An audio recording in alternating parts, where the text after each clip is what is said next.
Welcome to Going Nowhere Outdoors, and I'll give you a little quick backstory with this channel. When I first bought the GoPro, I bought it so that I could film my daughter's volleyball tournaments and give her a hand with the recruiting process and put it on tape. I did take this camera camping one time, and I was filming some cooking that I was doing, and my wife said, "What are you doing?" And I basically said, if I want to start a channel, I want to do some cooking things, campfire cooking, camping, truck camping, hunting, etc. And she's like, "Well, what are you going to call your channel? Going Nowhere?" I was wearing this shirt. And so I looked at it and I thought, what a perfect name. Going Nowhere Outdoors. Doesn't really make any sense, but that is the channel name. That's what I stuck with, and that's why it's called that. One of the reasons I wanted to make this channel was so that I could cook wild game recipes, whether it's deer or pheasant or grouse or duck or rabbits, whatever. Yes, squirrels too.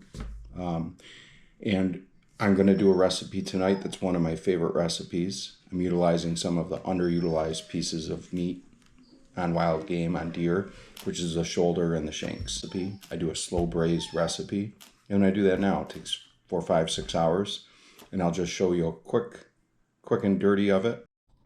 All right, so I did a bunch of prep ahead of time to keep this short and simple. Right here I've got a shoulder, some shoulder meat and some shanks, and I've salted and peppered them. And I've got garlic over here with carrots. I've got some green onion and onion, peppers and celery.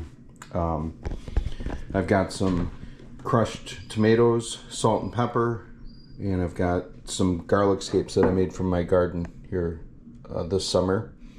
This gives like a little bit of a pickly flavor in there, and the vinegar helps with the breakdown. I put a little bit of juice in some of the scapes, and then some crushed red pepper, which I don't go too crazy on. Normally I'd throw some hot Hungarian peppers in there or something, but I didn't save any from the garden this year. So let's get started. Here's my first step. Basically I put them in this big skillet here and sear the pieces the best I can, get a little browning on them. And I return back to this pan, do some more pieces, return back to the pan, and eventually I'll be rubbing on some of this tomato paste, which I forgot to tell you at the beginning. Alright, get them going nice and seared like this, and then I return them back to the pan. I'll clear this out, put a little more oil in, and I'll start it over again.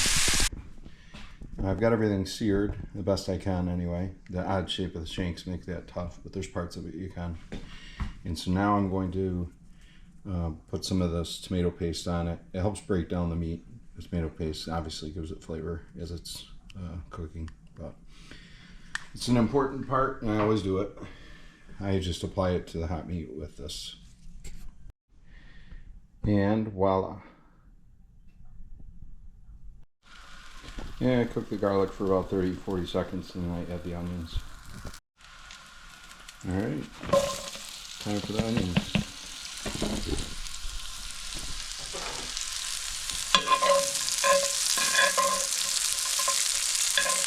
And just cook them until they appear to be softening.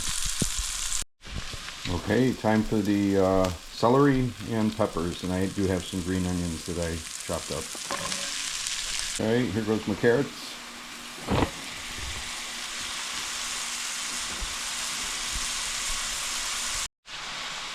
And here goes 28 ounces of crushed tomatoes.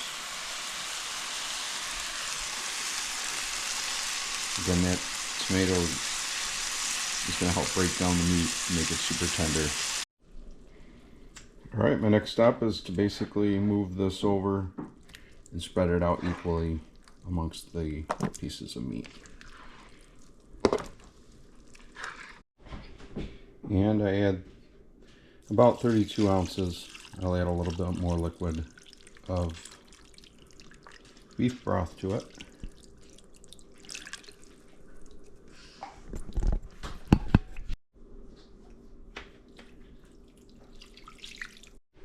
And my secret ingredient today is the leftover peppers and onions that I put in the crock pot for Italian sausage and peppers and onions. Figure I'll just add them in here.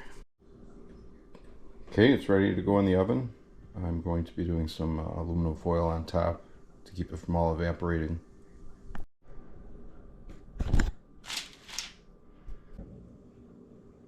Alright, so that last photo, I usually put that aluminum pan, because it's so heavy with liquids, on a actual baking sheet, oversized baking sheet.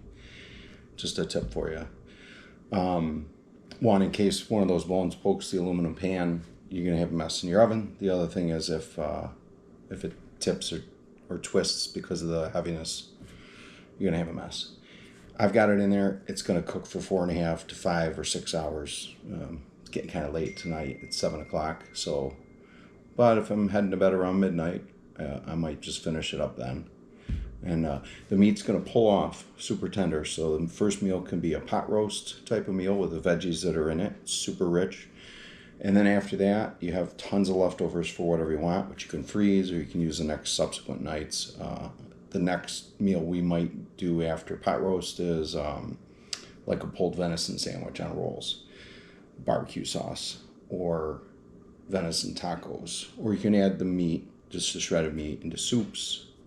Possibilities are there for lots of different meals. Out of this, probably get like 6-7 different dinners. And after a couple hours, just pull it out and check the liquid level.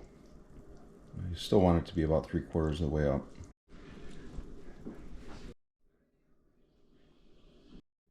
Alright, here's a sample of the finished product. What do you think? Jeez. Ginger approves. We're not having dinner with us until tomorrow night, but this is what it looks like. I hope you enjoy it. And my buddy Norm says that I'd be crazy if I didn't say Shanks for watching.